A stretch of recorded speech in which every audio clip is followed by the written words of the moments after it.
Three men stormed into a Manhattan restaurant with a single target, the billionaire CEO. Three professional killers. One man worth billions. No security. No warning. What should have ended in blood and panic beneath golden chandeliers and spotless linens shifted in a heartbeat, because when violence closed its circle, a man in a waiter's uniform stepped forward as if the shadows themselves belonged to him. 4 seconds later, the marble floor held three motionless bodies, and on a trembling table, a single glass of red wine spun in place like a ticking clock, whispering, "Time's up." His name? Jordan Miles, 34 years old, a single father, once part of SEAL Team 6. Now, just a man working the night shift in the back kitchen, fixing dishwasher filters, polishing silverware. What was left wasn't bulk or bravado.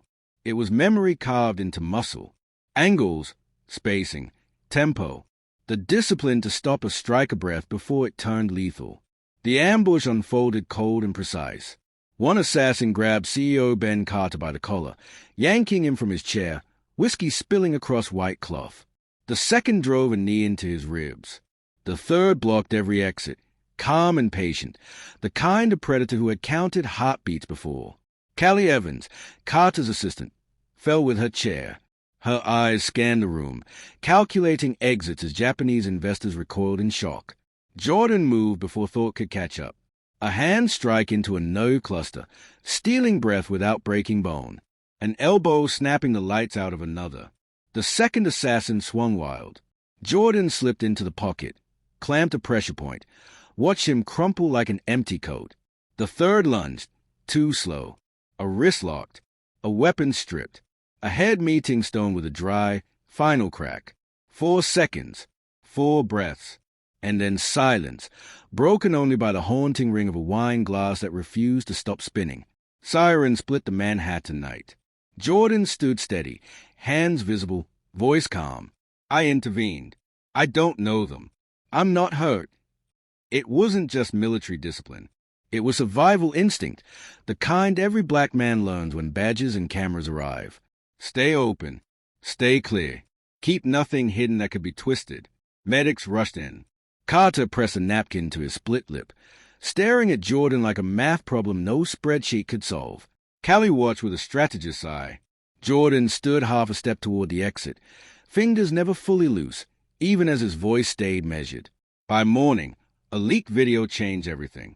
The clip showed only Jordan's back, just shadows and bodies falling. But it was enough. The internet crowned him, the man in the white apron.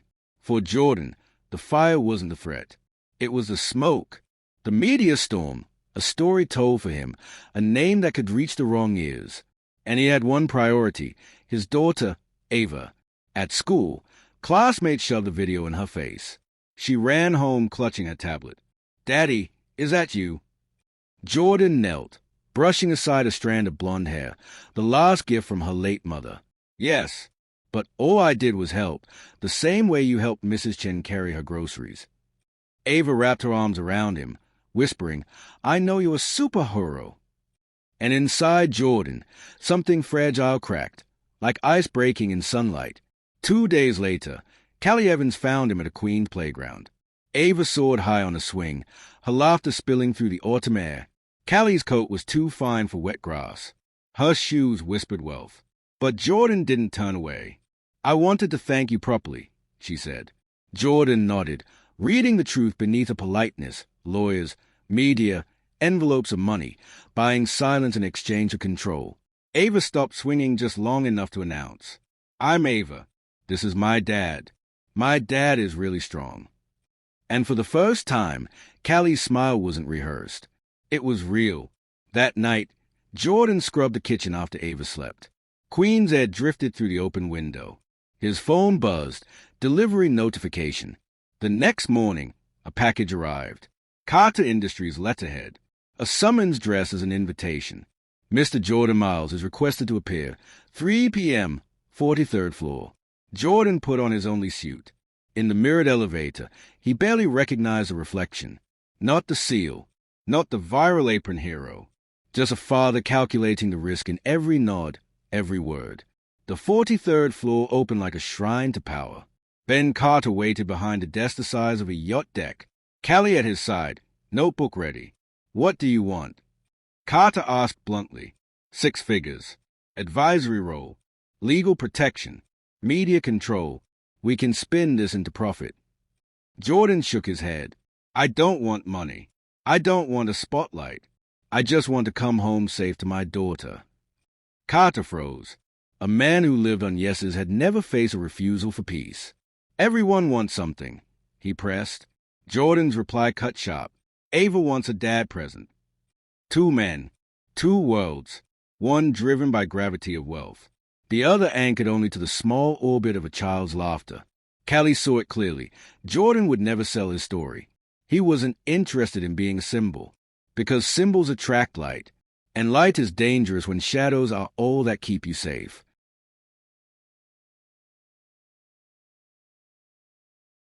That afternoon, Jordan picked up Ava from school, her backpack bouncing with every step. They stopped by the store for supplies, cardboard, markers, the last pieces for her science project. In the Halloween aisle, orange plastic and cheap rubber masks hung in rows. And there, out of place in her heels, was Callie Evans.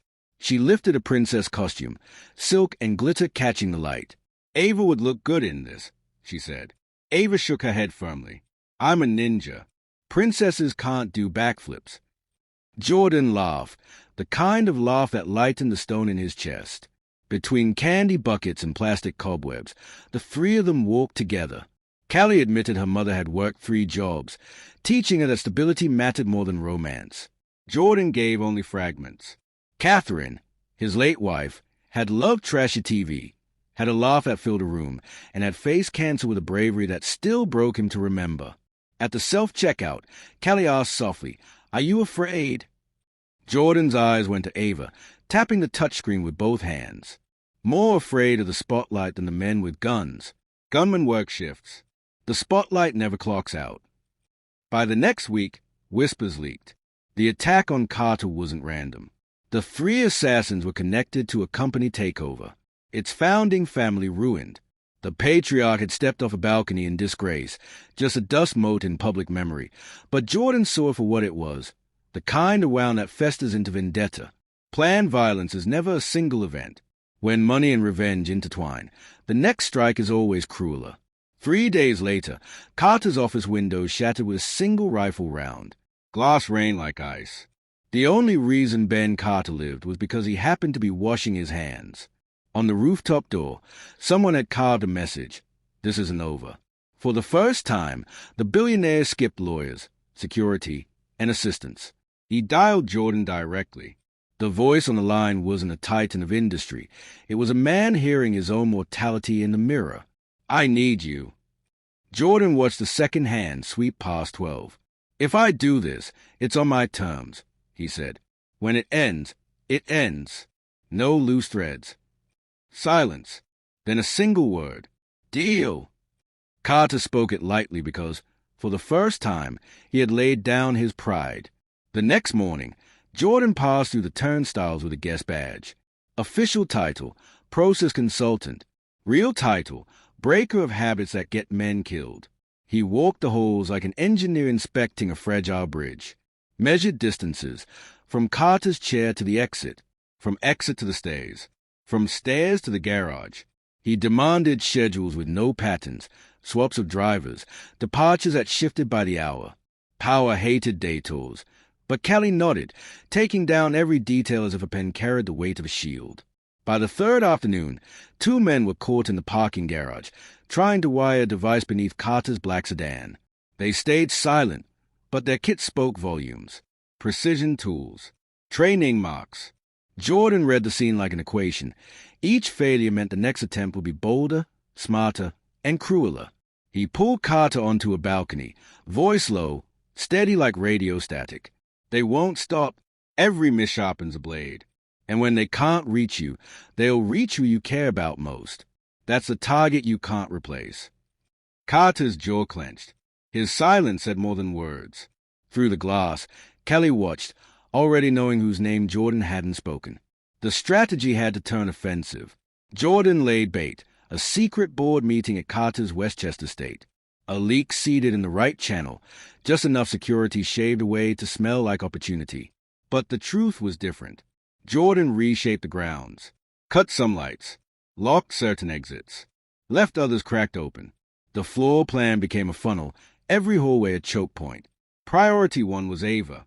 He sent her across the river to New Jersey with Mrs. Chen's sister. No lies, just a half-truth. Daddy's working the night shift. I'll still take you to school in the morning. Ava's hug clung to him like armor. Not Kevlar, but something stronger.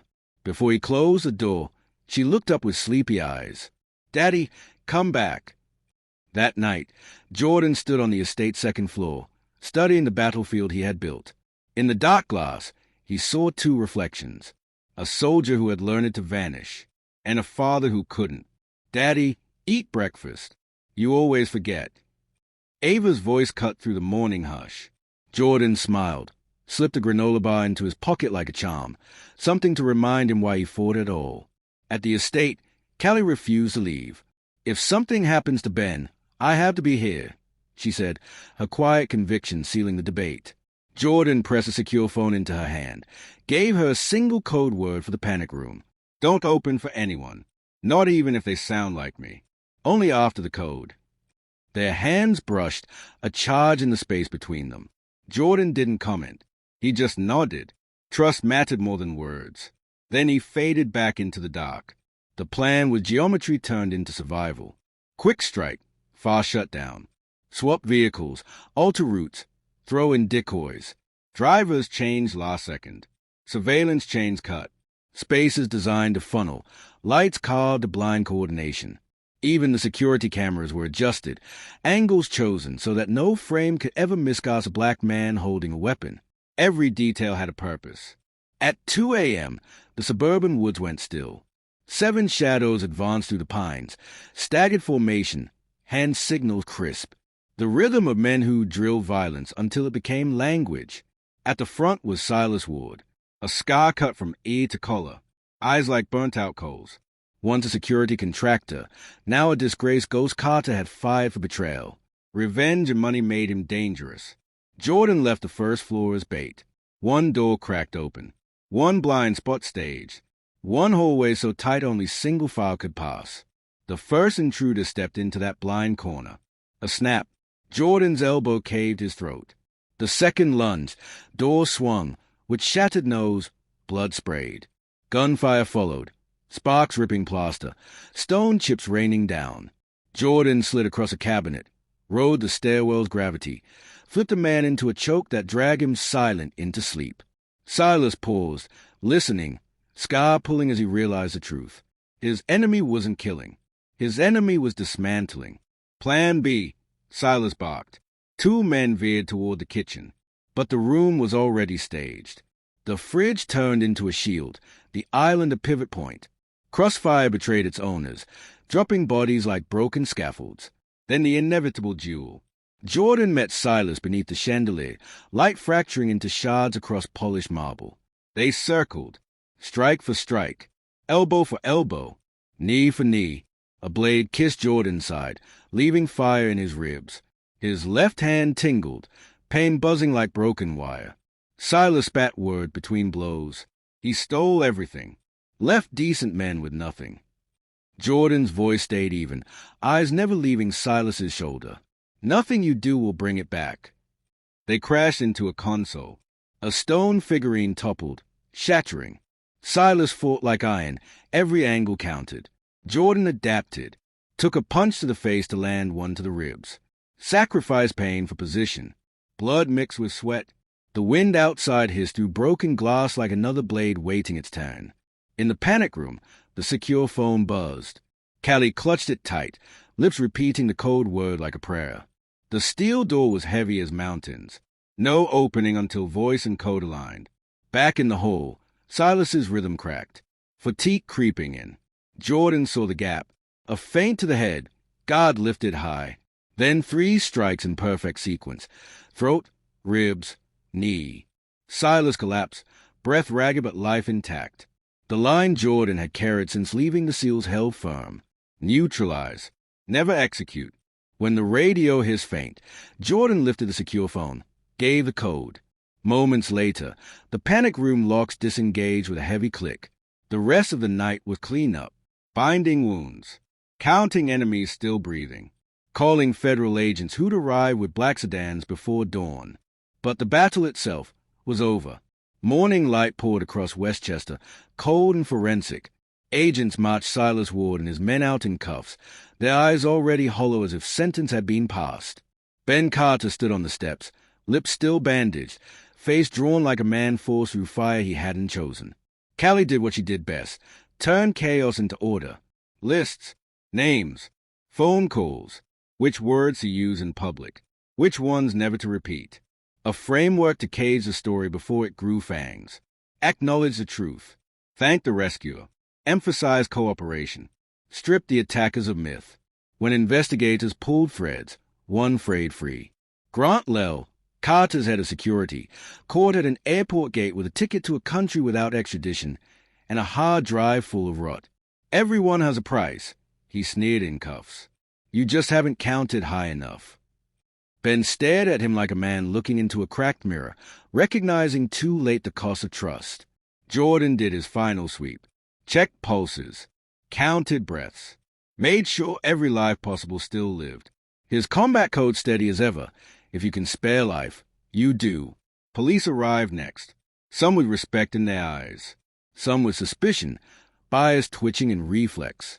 Jordan stayed in the open, palms visible, voice calm, every gesture deliberate, proof no lens could twist. And then Callie stepped beside him, silent but solid. A declaration, the story would be told right. 3 days later, press conference, blue backdrop, white logo, microphones like reeds in the wind. Ben Carter spoke first, opening with words rare for CEO. Thank you. He named Jordan Miles. Praise his restraint, his professionalism. Stress that sparing lives was not weakness, it was discipline. Jordan stood a step behind, suit borrowed, face steady against spotlight's brighter suns. Ava's name never spoken, her face never shown. Callie cut off every invasive question like a fencer's parry. When pressed about his past, Jordan gave only this. I served. Now I'm a father. I did what decent people do when danger comes. The answer sealed the topic. Enough melody, no room for echoes. After the conference came the offer again. Sharper, cleaner, more generous. Head of security, high 6 figures. Ava's college paid. Full benefits. A car, a team. Ben didn't sugarcoat it. I want you close. I sleep better knowing you're here. Jordan turned to the glass wall, the city sprawling beyond. Hundreds of windows, each a square of light. And in one of those squares, he imagined himself and Ava. Her laughter, the smell of burnt pancakes. The quiet kind of life worth more than a fortune. Sunday morning felt different. The house smelled of pancakes and warm butter, the kind of smell that makes walls feel closer, safer. Ava cracked an egg too hard, yolk spilling like sunlight across the counter. Jordan didn't scold her, just brushed the shell into the trash, his other hand still stirring batter in slow circles, as though he was timing his breath. Callie, hair tied low, sweater loose, poured coffee with that unhurried calm that only shows up in kitchens, not boardrooms. She teased him gently. Don't forget the pinch of salt. Makes the batter sweeter. It was a small line, but in that moment it felt like scripture. Little things mattered. Salt, laughter, the way someone sets down a cup quietly enough not to wake a child. Ava, serious as a general, handed Jordan a folded piece of paper. Mission contract, she said. It was for her science project, the famous egg drop challenge. You're a SEAL, Daddy. You know how to save an egg. Jordan couldn't help but laugh. SEALs save people, he told her, but maybe today we can learn how to save an egg. Callie joined in, her eyes bright. We need shock absorption, a frame to slow acceleration. Think of it like math in free fall. Her voice slipped into briefing mode, but she was grinning, not presenting slides. That afternoon, the living room turned into a workshop. Straws, rubber bands, duct tape, a storm of ideas. Jordan mapped out the center of gravity, where stress would land. Callie argued for symmetry. Ava wanted wings on Hayes, because everything flies better with wings. When they tested the first design, it cracked instantly. Yoke across the driveway, 3 sets of eyes staring at the mess. Ava gasped like it was a national tragedy. Jordan crouched down, put an arm on her shoulder. Failure's just a rehearsal for success, he said. They rebuilt. Stronger, smarter. Second try held. Third try soared. As the egg landed safe in its nest of rubber bands, Ava jumped in triumph. We saved it. Callie clapped, laughing. Jordan felt the kind of pride that didn't come with medals or missions, just tape, straws, and one unbroken egg. Later, when the house settled, Jordan leaned against the counter, watching Callie and Ava sketch their next project in colored pencils. He thought about Westchester, about blood on marble floors, about decisions that meant life or death. And then he looked at this kitchen table and understood this was why he fought. Not for towers or titles, but for homework, pancakes, and Sunday afternoons where the only thing breaking was an egg.